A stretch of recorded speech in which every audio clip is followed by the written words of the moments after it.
Aujourd'hui, on va toucher un thème assez profond et nous allons dire de grandes choses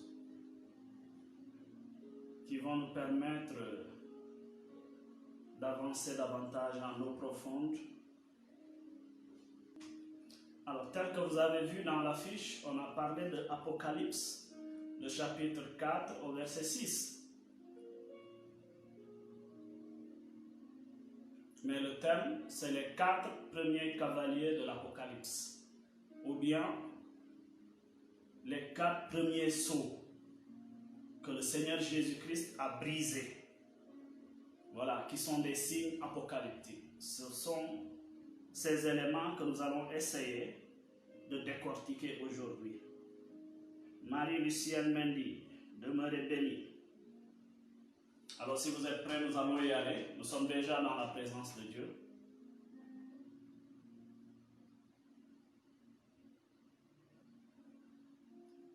Est-ce que de là où tu es, tu peux te recueillir un moment? Tu peux te disposer. Tu peux laisser le Saint-Esprit prendre le contrôle de ton être afin de pouvoir te toucher au travers de cette parole. Qu'il te dispose à recevoir la révélation, ce qu'il te faut aujourd'hui pour ton salut, pour mieux être illuminé et orienté dans ta vie chrétienne. Je te rends toute la gloire, Seigneur Esprit Saint. Je te bénis de ce que tu administres ces moments, toi qui es le guide infaillible de l'Église. En toi, il n'y a pas de défaut, ni de lacune.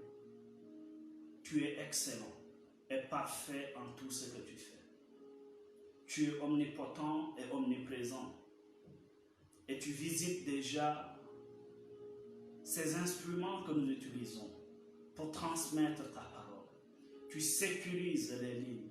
Tu agis avec puissance pour permettre la manifestation de Jésus-Christ notre Seigneur au travers de cette parole que nous allons partager. Tu nous as réunis comme une assemblée, selon ta sagesse, Seigneur, et au travers des réseaux sociaux, nous voici devant toi. Ce qui compte pour nous, c'est l'unité dans la prière, la connexion spirituelle et la disposition des cœurs, afin que tu puisses nous conduire dans la vérité tout entière. Au nom de Jésus, nous avons prié. Amen. Alléluia. Alors, j'ai dit que le thème était les 4 premiers sceaux de l'Apocalypse, ou bien les 4 cavaliers, les 4 premiers cavaliers de l'Apocalypse. Nous sommes dans Apocalypse, le chapitre 4, au verset 6. Et je vais lire. Alléluia. Il est dit devant le trône, brûlez 7 flambeaux ardents, qui sont les 7 esprits de Dieu.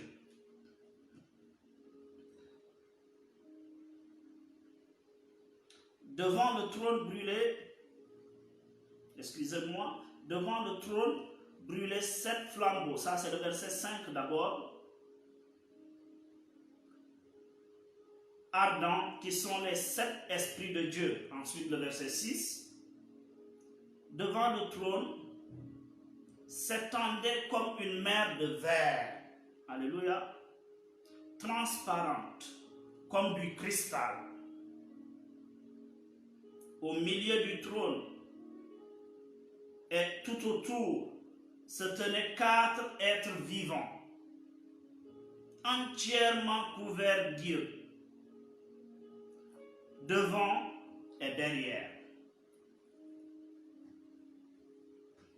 Nous avons là une parole qui semble assez bizarre. Pour d'autres versions, vous allez voir qu'on a dit 4 vivants et non pas êtres vivants. Alléluia. Mais c'est la même chose. 4 êtres vivants autour du trône qui sont couverts deuil, n'est-ce pas? Alors, ces 4 êtres vivants ont pour mission et préoccupation principale de contempler et d'adorer la sainteté de Dieu. Il faudra suivre attentivement pour ne pas passer à côté de ce message, parce que nous allons dire des choses très importantes. Alors, ces êtres vivants sont des anges qui sont dans la présence de Dieu, qui adorent la sainteté de Dieu jour et nuit. Des anges qui sont là, qui scortaient, qui sécurisaient le trône de Dieu. Alléluia. Et leur mission principale, telle que je l'ai dit, c'est de contempler et d'adorer la sainteté de Dieu. Alors, pour notre information, il faudra retenir que Dieu n'aime pas qu'on joue avec sa sainteté. S'il y a une chose avec laquelle Dieu ne joue pas, c'est sa sainteté et sa parole. Dieu n'aime pas qu'on joue avec sa sainteté ni avec sa parole. Alors, ce qu'il faut constater, c'est qu'aujourd'hui, le monde est envahi par le péché. Le monde est saturé par le mal. Le monde est sous l'emprise, sous la coupe du démon, nous dira la Bible. Le monde actuel a même dépassé ce qu'on peut appeler les bornes. Alléluia.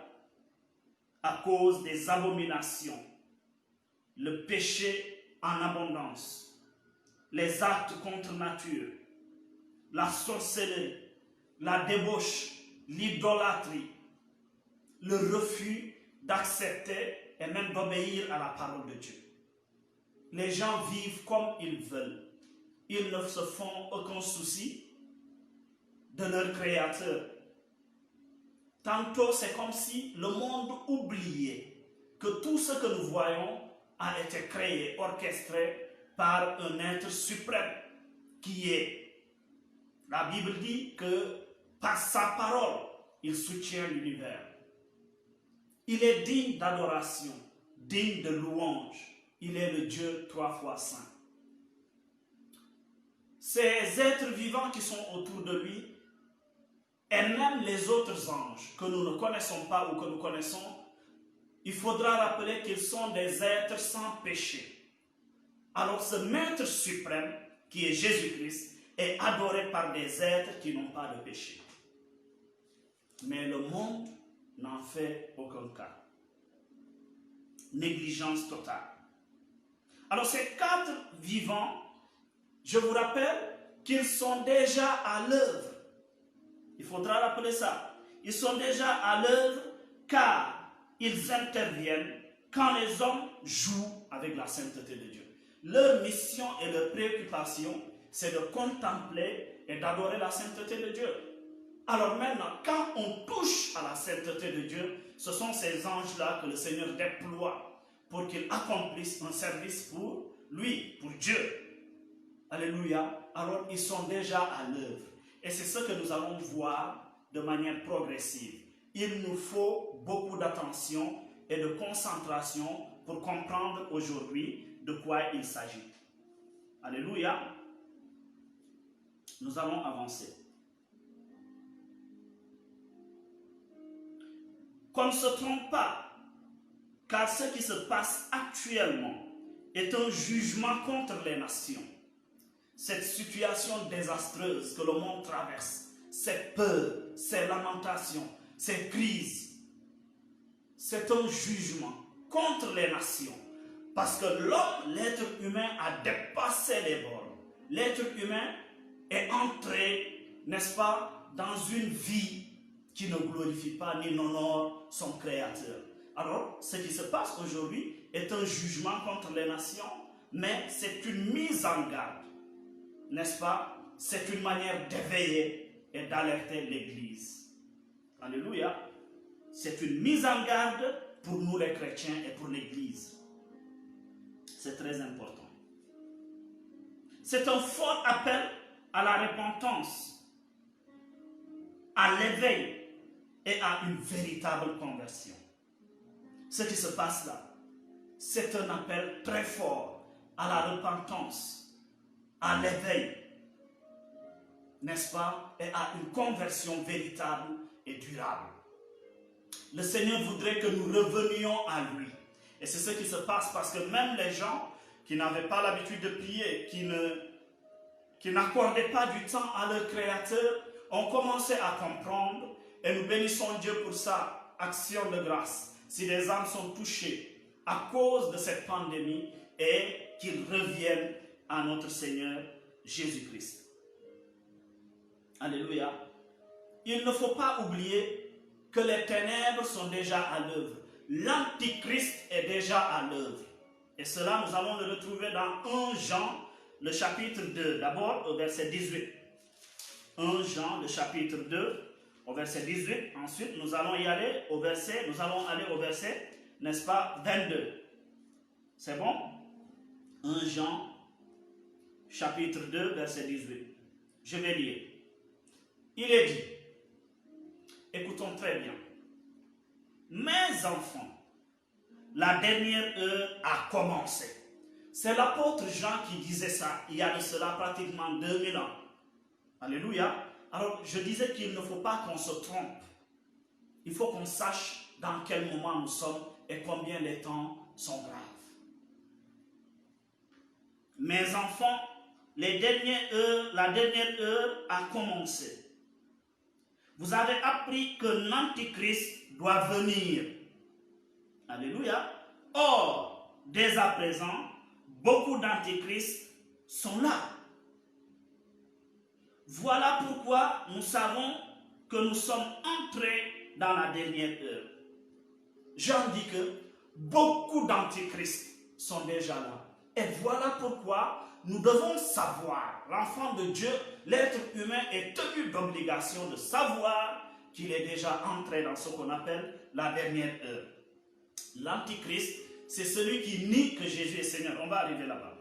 Le verset 22 maintenant dit, alors, qui est le menteur? C'est celui qui nie que Jésus est le Christ. Car l'Antichrist, c'est celui qui refuse de reconnaître le Père et le Fils. Voici ce qui nous montre que l'Antichrist est déjà là. Alors, qui est l'Antichrist maintenant? C'est celui qui nie, qui rejette Dieu. C'est celui qui refuse d'accepter que Jésus-Christ est le Seigneur et Sauveur. Qui n'accepte pas Jésus ne peut pas accepter le Père. Alléluia. Il est très important que nous comprenions ça. Et pour cela, j'aimerais avancer des propos. Nous rappeler que la Bible nous fait savoir que comment savoir que nous acceptons Jésus? C'est en écoutant sa parole et en la mettant en pratique. Alors, tous ceux qui se lèvent contre la parole de Dieu, de manière volontaire, de manière consciente, tous ceux qui refusent de se soumettre à la parole de Dieu, entrent dans ce qu'on appelle l'Antichrist. Par exemple, une personne qui est dans l'idolâtrie, qui croit plus à sa tradition qu'en la parole de Dieu, tombe dans ce qu'on appelle l'Antichrist. Ça, c'est des choses qui sont là. Le péché en surabondance, être par exemple dans la débauche, c'est ce que Jean dit, pratiquer le péché, être dans le péché et s'y plaire. Alléluia, ne pas accepter la parole de Dieu. Il faut comprendre que nous sommes dans la dernière heure, dans les derniers temps, et que l'Antichrist est déjà à l'œuvre, une réalité à ne pas négliger. Nous ne devons pas négliger ça, en tout cas. Enfants de Dieu, c'est le moment d'être alerté. C'est le moment de revenir à soi-même parce que nous vivons une période, un temps de grâce. Et qu'il ne faudra pas que ce temps-là passe sans que nous n'ayons effectué un pas vers notre Créateur. Ce serait très dangereux. Alléluia. Alors, nous sommes dans Apocalypse maintenant, le chapitre 6, du verset 1 au verset 8. Que nous allons décortiquer progressivement pour comprendre ce qui se passe aujourd'hui, afin de pouvoir revenir à Dieu de manière vraie. Revenir à Dieu sans que rien ne nous y détourne. Avoir les yeux fixés sur Jésus-Christ, nous dit Hébreu, l'auteur et le consommateur de la foi. Persévérer, courir avec persévérance et savoir que ceux qui vont triompher, ceux qui recevront la récompense et la couronne de justice, ce sont ceux-là qui se sont battus jusqu'au bout. La dernière fois, on avait parlé de Hébreu 12, le verset 4. Lutter, se battre jusqu'au sang. Combattre le péché. Pourquoi? Parce que la vie éternelle que nous héritons de Jésus-Christ va demeurer éternellement. Mais si jamais on tombe dans la perdition, ce sont les lamentations, la souffrance éternelle. Alors que rien ne nous empêche de gagner notre salut par le Saint-Esprit qui nous soutient, qui nous aide à combattre, à y aller, qui nous guide, qui nous illumine pour que nous puissions être, n'est-ce pas, des témoins authentiques de la bonne nouvelle de Jésus-Christ et que nous transmettions l'amour de Dieu tout autour de nous. Voici le texte de base tel que je vous l'ai dit, Apocalypse, le chapitre 6. Ceux qui ont leur Bible, vous pouvez déjà aller à Apocalypse 6. Nous allons partager du verset 1 jusqu'au verset 8 et nous allons révéler des choses grandioses. Il faut retenir avant tout dans ce passage, nous sommes déjà dans Apocalypse 6, amen.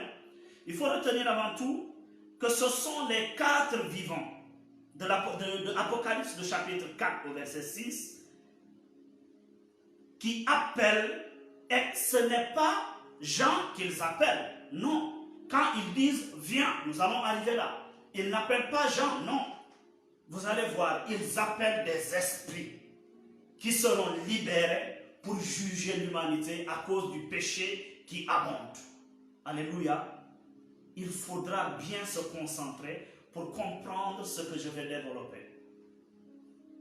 Ce sont les 4 vivants de Apocalypse, le chapitre 4. De là où on vient, ce que je viens de lire et expliquer. Ce sont eux, n'est-ce pas, qui vont appeler. Mais qui est-ce qu'ils vont appeler? Ce n'est pas Jean. Ils vont appeler des esprits qu'ils vont libérer dans le monde, n'est-ce pas, pour qu'ils puissent frapper l'humanité au travers des fléaux à cause de l'abondance du péché, à cause du blasphème du nom de notre Seigneur Jésus-Christ, à cause du rejet de la négligence que nous avons de notre foi. Amen. Et déjà, nous sommes dans Apocalypse, chapitre 6, c'est bon? Du verset 1 au verset 2. Nous allons lire. Nous allons lire. Apocalypse 6, versets 1 et 2. Jean dit, puis je vis l'agneau ouvrir le premier des sceaux, et j'entendis l'un des 4 êtres vivants. Ce sont les 4 êtres vivants qu'on avait vus dans Apocalypse, le chapitre 4. Dire d'une voix de tonnerre, viens.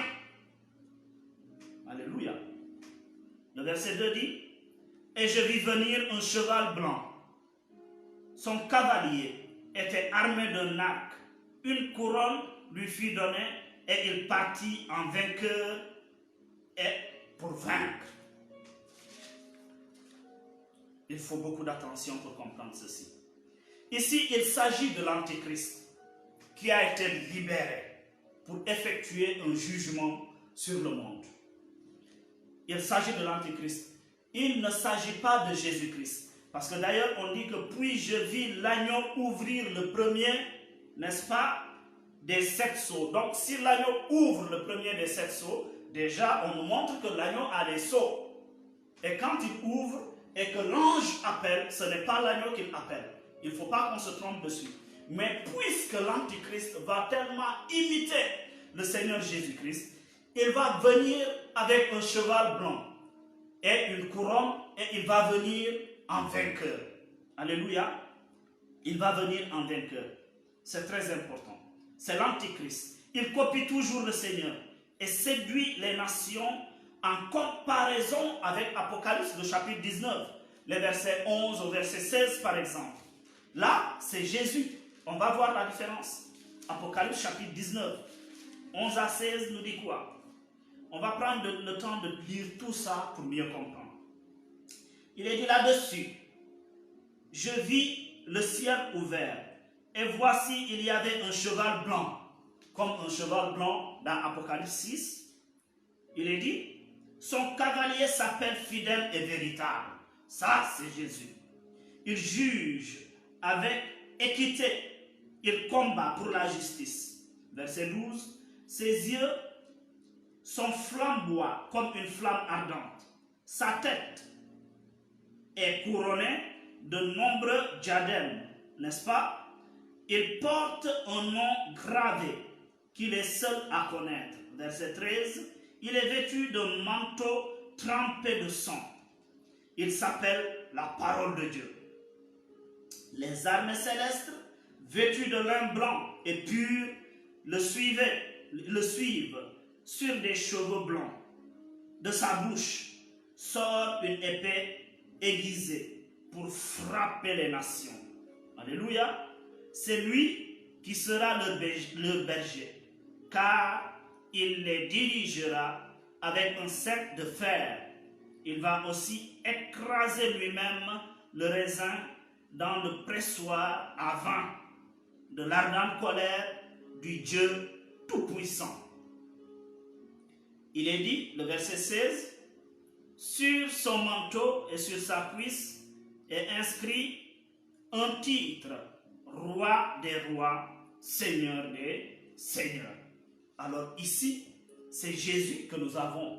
Ce n'est pas, n'est-ce pas, l'Antichrist. Mais dans Apocalypse, le chapitre 6, 1, 2, c'est l'Antichrist qui a été libéré pour, n'est-ce pas, effectuer un jugement sur les nations, pour combattre les saints. L'Antichrist a été libéré parce que le péché a surabondé et pour ce, la colère de Dieu s'est manifestée. Alléluia. Et maintenant, Dieu va effectuer un jugement sur les nations. Il est très important que nous comprenions ça. La venue de ce démon qui vient pour conquérir les nations en vainqueur se confirme en Apocalypse, le chapitre 13, au verset 7. Qu'on ne soit pas surpris.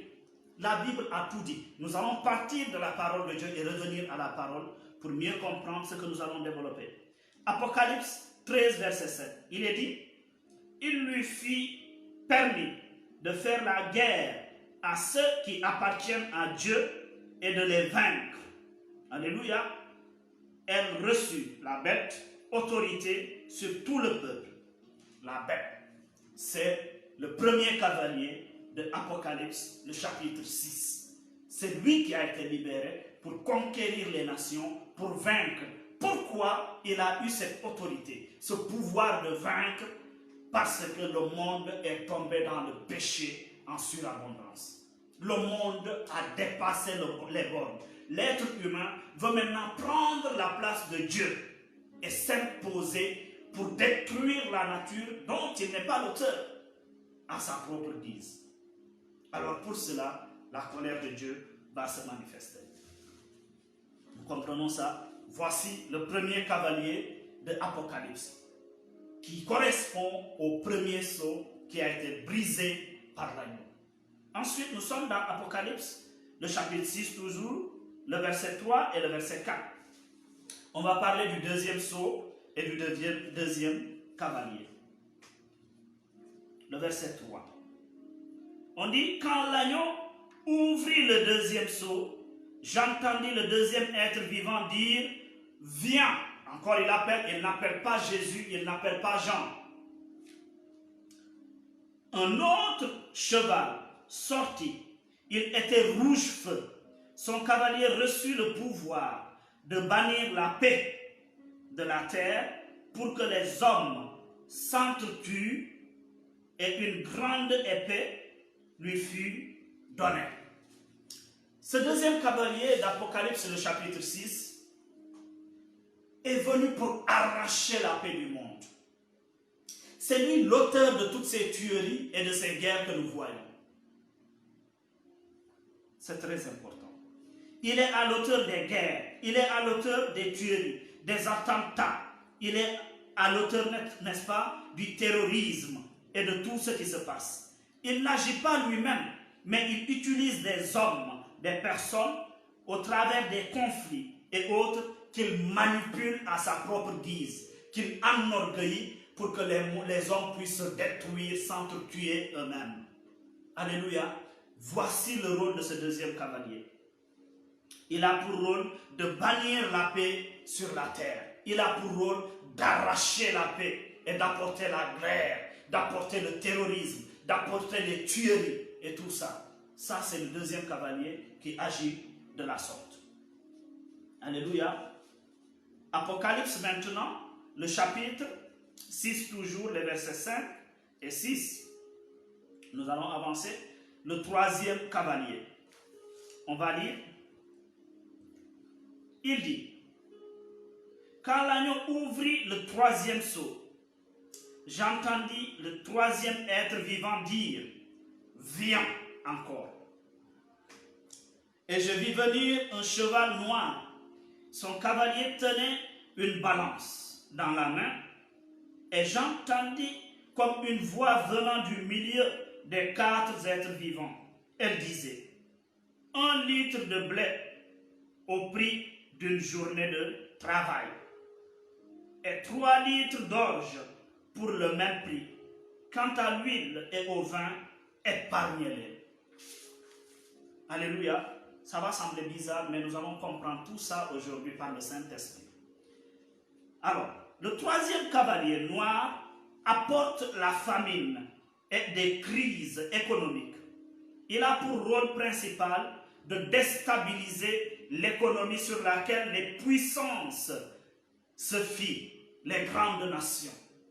Alors Dieu, en apportant le jugement, puisqu'il y a des nations, les premières puissances économiques, les grandes nations, se fient à leur économie, à leur potentiel, leur richesse, ce cavalier va venir détruire l'économie, va venir déstabiliser l'économie, va venir prononcer un jugement pour, au travers de la famine, apporter le manque, le déficit vraiment pour la nourriture et tout ce qu'il faut pour pouvoir, n'est-ce pas, entretenir le peuple ou bien une nation. Voici le rôle de ce cavalier. Des hommes qui pensent que, par exemple, c'est le gain de l'argent qui compte et on finit par adorer l'argent malsain géré par maman. Aujourd'hui, les gens n'ont pas de temps pour Dieu. Dieu n'a pas dit qu'on ne travaille pas ou bien qu'on ne cherche pas de l'argent, non. Mais si l'argent, si ce que tu cherches pour satisfaire ta personne, prend la place de Dieu dans ta vie, tu es idolâtre. Il faudra qu'on appelle ça. Tu es idolâtre. Alors, c'est bon de chercher l'argent, c'est bon de se battre, de travailler, mais que rien ne puisse prendre la place de Dieu dans nos vies.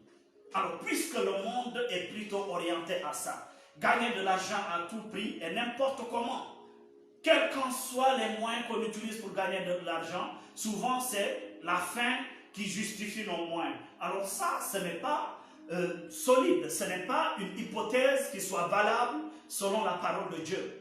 Voilà des choses pour lesquelles, à cause desquelles le Seigneur intervient pour juger les nations. Paix et joie, c'est important. Il voudrait que nous revenions à lui-même et que nous comprenions à quoi il nous appelle. Alors, maintenant, nous sommes dans le verset 7 et le verset 8. Apocalypse 6, toujours. Alléluia. On va lire le quatrième sceau, le quatrième cavalier. Quand l'agneau ouvrit le quatrième sceau, j'entendis la voix du quatrième être vivant dire, viens. Et je vis venir un cheval blême. Dans d'autres versions, on dit verdâtre et d'autres disent pâle. Nous allons expliquer tout ça. Son cavalier s'appelle la mort. Alléluia. Retenez ça.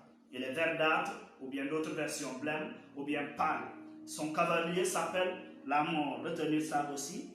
Et il était suivi du séjour des morts. Retenez ça. Il y a d'autres versions qui disent l'Hadès. Alléluia. Il leur fut donné le pouvoir sur le quart de la terre de faire périr les hommes par l'épée. 1. La famine. 2. Les épidémies. 3. Et les bêtes féroces. Ça doit faire peur. Pourquoi? Le 4e cavalier est le seul ici à qui on a donné un nom. Il faut retenir ça. On l'appelle la mort. Et qu'il soit suivi ou accompagné du séjour des morts. Il a une particularité car c'est lui qui annonce l'avertissement verbal. C'est lui qui vient donner le dernier signal. Par rapport à quoi? Par rapport à ce qu'on a vu la dernière fois. On va revenir sur ça par rapport à l'enlèvement. Nous allons avancer. Sa couleur verdâtre ou bien pâle, ou bien sa couleur, dans d'autres versions, j'ai dit qu'on disait que, n'est-ce pas, blâme, n'est-ce pas? Cette couleur indique quoi? Cette couleur indique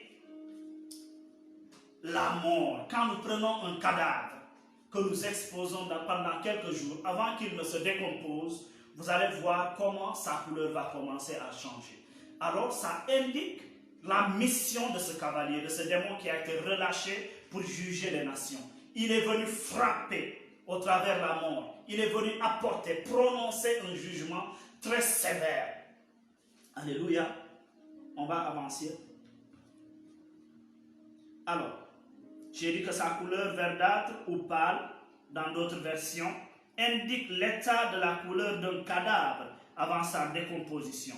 D'où il va faire beaucoup de morts par des maladies telles que nous vivons, telles que le coronavirus aujourd'hui, telles que d'autres maladies, nous allons voir tout ça, qui ont traversé, qui ont touché l'humanité, d'autres maladies qui ont eu à frapper le monde et dont les gens sont en train de négliger alors que c'est des signes de la fin des temps.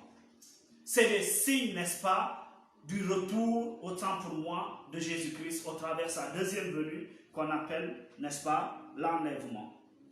Et parmi ces maladies, nous pouvons citer, n'est-ce pas, le sida, Ebola, le paludisme, choléra et le coronavirus que nous vivons aujourd'hui. Ce sont des choses qui ont été expliquées dans la Bible. Certes, c'est vrai, nous avons besoin que le Saint-Esprit nous les révèle, ou bien nous avons besoin de les comprendre pour mieux savoir de quoi il s'agit. Mais Dieu a déjà tout dit. Et le plus important aujourd'hui, c'est que nous revenions à Dieu, que nous essayons de comprendre ce qu'il attend de nous, afin que nous ne soyons pas surpris. Alléluia. Il est accompagné de choses terrifiantes, comme des sacrifices humains, quand on parle de l'épée. La famine, telle que le chômage et cette crise économique pendant ces temps de confinement. Rien ne marche, tout a été bloqué. Des emplois qui sont détruits. Ça, c'est le jugement de Dieu contre les nations. C'est un avertissement pour l'Église. Pour les enfants de Dieu, le Seigneur est en train de dire, réveillez-vous. Et nous avons besoin de comprendre ça, n'est-ce pas? Dès le déconfinement, nous allons vivre des périodes très difficiles à cause de tout ce qui se passe jusque-là. Et pendant un moment, si nous atteignons le seuil de ce, n'est-ce pas, la manifestation pleine, le sommet de la manifestation de ce cavalier, vous allez constater, n'est-ce pas, que des animaux, des bêtes féroces, n'est-ce pas, vont commencer, alléluia, des animaux, autant pour moi, vont commencer à même dévorer les hommes. Paix et joie. Alors, c'est le moment d'avoir la crainte de Dieu dans nos cœurs. Tout ça à cause de quoi? À cause de ce que je peux appeler mon péché mignon. Tout ça à cause de quoi? À cause du péché que je vis et dont je refuse de m'en débarrasser pour m'aligner du côté de la parole de Dieu.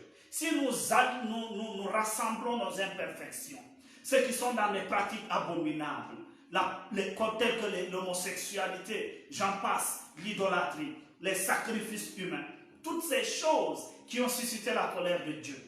Voici le jugement de Dieu qui nous indique, qui nous montre que le cœur de Dieu est touché et que la colère de Dieu est en train de se déverser pour juger les nations, mais pour alerter les enfants de Dieu afin qu'ils reviennent à Jésus-Christ parce que l'heure est grave. Paix et joie. Il nous indique aussi que Jésus revient d'un moment à l'autre. C'est-à-dire, dès le moment où nous sommes entrés, n'est-ce pas, dans la manifestation de ce quatrième fléau, dans la libération de ce quatrième cavalier, ça veut dire que nous sommes déjà au dernier virage. D'un moment à l'autre, Jésus peut venir enlever l'Église. D'un moment à l'autre, Jésus peut venir enlever l'épouse, si je me permets de me rectifier. Parce que l'Église c'est vaste, mais l'épouse, ce temps de confinement doit être pris de manière positive, tel qu'en Égypte. C'est ça, c'est une prophétie, ce qui s'est passé en Égypte, quand l'ange, Exode le chapitre 12, n'est-ce pas, quand Dieu a dit à son peuple, prenez des agneaux sans tache, sans défaut, tuez-les et prenez de leur sang, tachetez vos portes.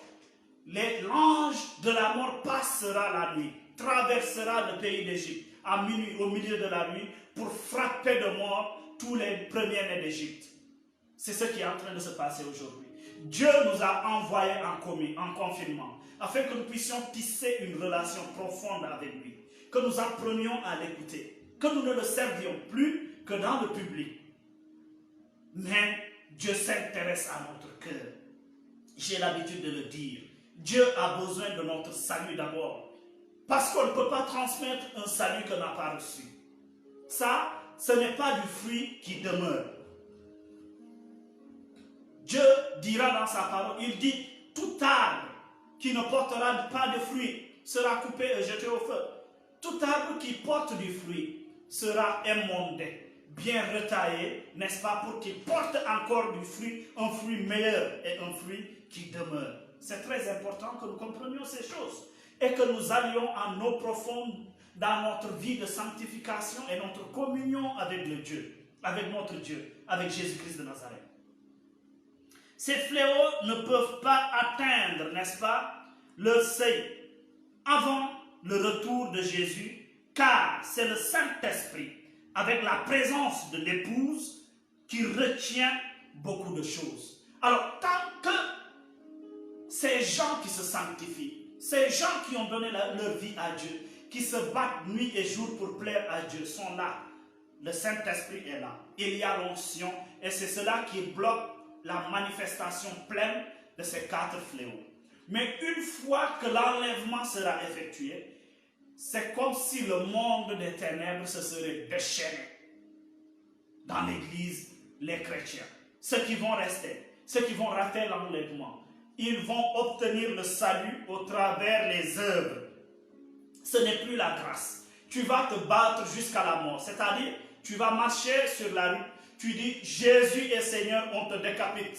On ne va pas te tuer d'une mort assez rapide. Non, on va te décapiter progressivement, que tu sentes la douleur, espérant que tu renonces. Soit tu acceptes la marque de la bête, soit, n'est-ce pas, tu vis la souffrance pour gagner ton âme. Alors il ne faut pas qu'on en arrive là. Dieu nous donne la possibilité de revenir à lui. Alléluia. Alors c'est le moment. C'est le moment. C'est le moment. Il faut qu'on fasse tout pour comprendre ces choses. Alléluia. Donc, il y a ces fléaux sont à l'œuvre, mais ils n'ont pas atteint leur seuil. Ils n'ont pas atteint le sommet, le niveau maximal de leur manifestation. Pourquoi? Parce que l'enlèvement n'a pas encore eu lieu. Et il y a des choses que Dieu ne permettra pas tant que l'épouse de Christ, les bons chrétiens qui ont offert leur vie à Jésus et qui vivent un témoignage authentique, tant qu'ils sont sur la terre, il y a des choses qui ne peuvent pas arriver.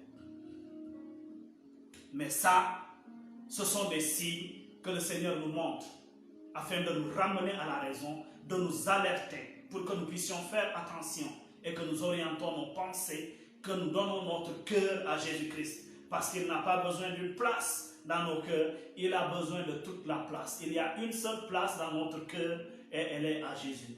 Pour d'autres, c'est l'argent. Pour d'autres, c'est eux-mêmes. Et c'est ça qu'on voit davantage dans l'Église. Hors de l'Église, c'est l'argent. n'est-ce pas, ce sont les idoles, c'est autre chose, d'autres c'est le sexe, d'autres c'est, n'est-ce pas, tout ce que tu peux citer comme péché, la drogue, l'alcool par excès et tout ça. Mais dans l'église, pour ceux qui sont en Christ, c'est vrai, on peut dire que des fois ce n'est pas l'idolâtrie, ce n'est pas la débauche, mais c'est eux-mêmes qui sont assis sur le trône de leur cœur. Ils ne veulent pas laisser la place à Jésus-Christ de Nazareth. Alors autant que les autres, il y a un travail à effectuer pour être du côté de la parole de Dieu, pour être en accord avec notre Seigneur Jésus-Christ. Il faut retenir qu'aucun de ces 4 fléaux, retenez bien ça, il faut noter ça, qu'aucun de ces 4 fléaux ne va s'arrêter. Mais ils atteindront le sommet après l'enlèvement, car le Seigneur ne permettra pas que ses élus vivent certaines situations sur la terre. Il y a des gens qui croient que, est-ce que le sida là, ça s'est arrêté? Le paludisme, on a trouvé le médicament et tout. Ebola, ça s'est arrêté. Depuis que la guerre mondiale, il y a eu la première et la deuxième guerre mondiale, Indochine, la guerre du Vietnam et tout, est-ce qu'il n'y a plus de guerre jusqu'aujourd'hui? Il y a des gens qui croient que le coronavirus là va disparaître. Dieu est en train de parler aux nations. Il faut que nous soyons éveillés, que nous comprenions le langage de Dieu. Et c'est pourquoi on veut nous apprendre à vivre avec le corona. Cette maladie ne va pas disparaître. Elle sera apaisée jusqu'à ce que l'épouse soit enlevée. Et là, le sida, Ebola, corona, je ne sais pas, choléra et toute maladie que tu peux citer, les guerres, les tueries, la famine, les crises économiques vont se déchaîner dans l'humanité. Surtout pour les chrétiens qui ont joué avec leur vie de sanctification jusqu'à rater l'enlèvement. Alors je disais que ce fléau manifesté au travers du coronavirus nous indique, n'est-ce pas, que d'un moment à l'autre, Jésus peut revenir. Parce que le 5e sceau ne sera pas brisé tant que l'épouse ne sera enlevée. Je répète, il y a le 5e sceau, il y a le 6e sceau, il y a le 7e sceau. Nous allons voir ça. Mais le 5e sceau ne sera pas brisé tant que l'épouse ne sera enlevée. C'est-à-dire la deuxième venue de Jésus-Christ. Alors nous sommes au dernier virage, qu'on le veuille ou pas. C'est le moment de comprendre et de commencer à accepter la parole de Dieu. C'est le moment de laisser la crainte de Dieu envahir nos vies. C'est le moment de nous ranger du côté de notre Seigneur Jésus-Christ. Ranger nos vies, de quitter l'idolâtrie, de quitter tout ce qui est mensonge et qui ne confesse pas Jésus-Christ. Les jeunes, de revenir à Dieu et de le chercher avec un cœur qui n'est pas partagé. C'est le moment d'arrêter toutes ces activités folkloriques et débauchards qui nous désorientent par rapport à l'objectif que nous avons pour notre salut. L'heure est grave. Il y a des gens qui traînent un péché et qui jouent avec. Qui te dit, comment tu ne sais pas quel jour le Seigneur va revenir? Paix et joie, l'heure est grave. Je vais continuer. Nous sommes en train de clôturer le message. Alléluia. Et la Bible a dit, le quart de la terre sera atteint par ces fléaux, par ce dernier fléau. C'est-à-dire que toutes ces maladies-là qui sont en train de faire des ravages jusqu'au corona, quand nous allons comptabiliser, divisant la population mondiale en 4, toute une partie sera frappée par ces fléaux. Alors qu'on se trompe totalement. Il y a des gens qui disent que oui, le monde internet s'est levé, ils sont en train de faire des programmations, d'accord, mais c'est un jugement que Dieu est en train de prononcer sur les nations. Il nous faut de la révélation et de la docilité pour comprendre ce que le Seigneur est en train de dire et comment il est en train de manifester sa parole par rapport à des choses qu'il nous a dit depuis longtemps. Alléluia. Les sceaux sont au nombre de 5.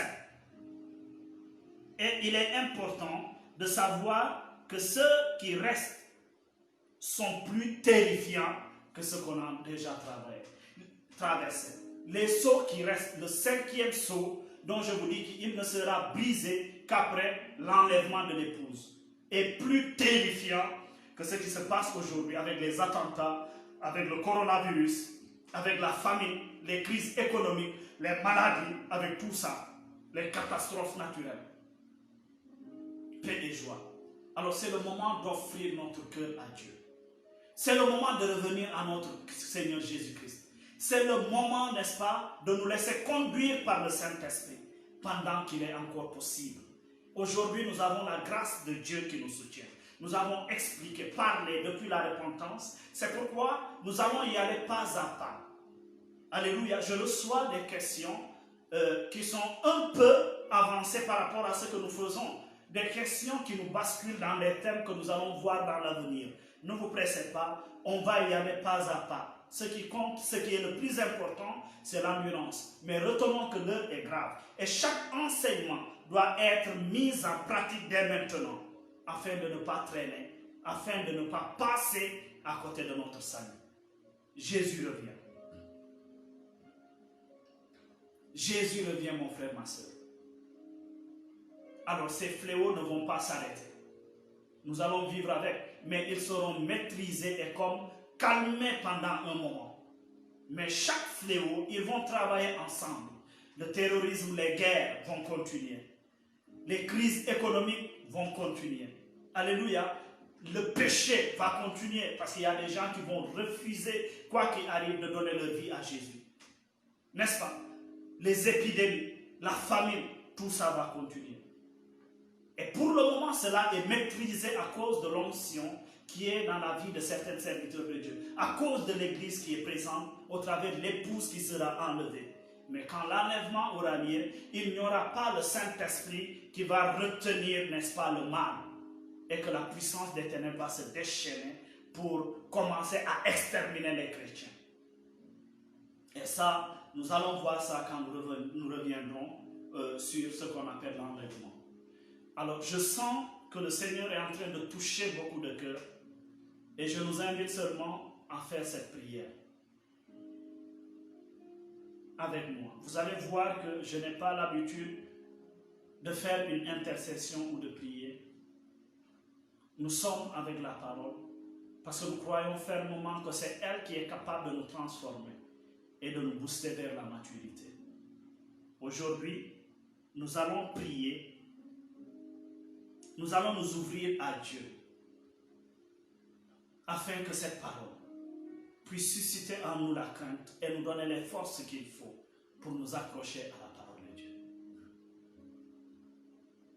Tu vas poser la main sur le cœur. Si tu veux, de là où tu es, tu peux baisser la tête. Et du fond de toi-même, du fond de ton cœur, tu vas adresser cette prière au Seigneur. Tu vas répéter après moi. Seigneur Jésus, je te bénis. Je te rends grâce pour ce message que tu m'as transmis. Je reconnais que j'étais passé à côté de mon salut. Mais aujourd'hui, tu as décidé de m'ouvrir les yeux parce que tu m'aimes. Je suis convaincu de cette patience que tu as eue avec moi envers ma personne jusque-là. Et je voudrais que tu me saisisses par ton esprit. Que tu m'illumines par ta parole.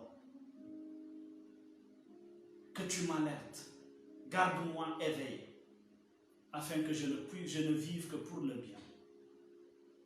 Que je ne sois que dans la persévérance et dans ta moisson, que je puisse te servir dans la vérité, la persévérance, la justice. Je te rends grâce. Je te bénis de ce que ta main sur moi et ta marque me donnent de ne pas échapper au salut. Merci pour tout. Merci pour ton esprit. Je te donne ma vie. Je me consacre à toi, corps, âme et esprit. Dans le nom de Jésus-Christ, nous avons prié. Amen.